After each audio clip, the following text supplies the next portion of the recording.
One of the questions that comes up, Evita, for many of us is that how important it is to be strongly versus less strongly ER positive. And obviously, if you have 2% ER, it's clear that you're not very strongly ER positive. But how secure can we be in the percentage of positivity that we're seeing with ER and PR by IHC?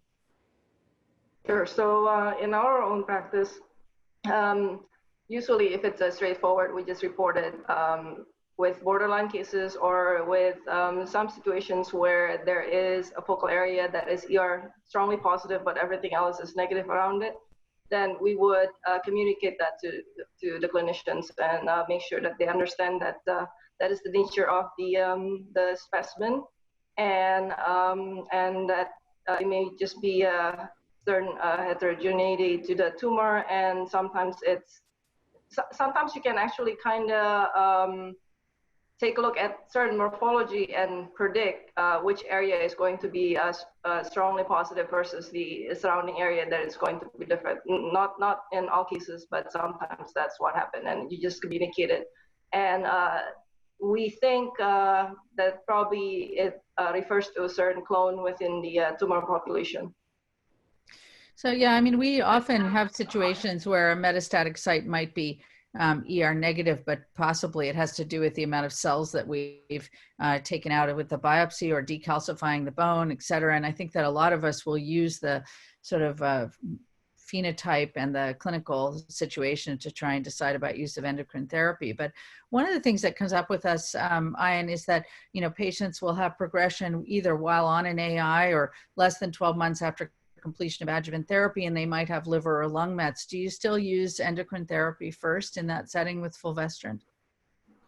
Well, you know, again, I think that's another area where we're starting to, you have to draw the line between what is visceral crisis and what is a patient who you think is unlikely to benefit from hormonal therapy.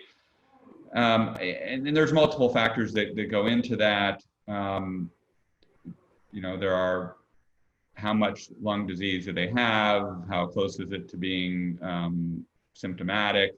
So I think those are the important things to weigh when you're making that decision.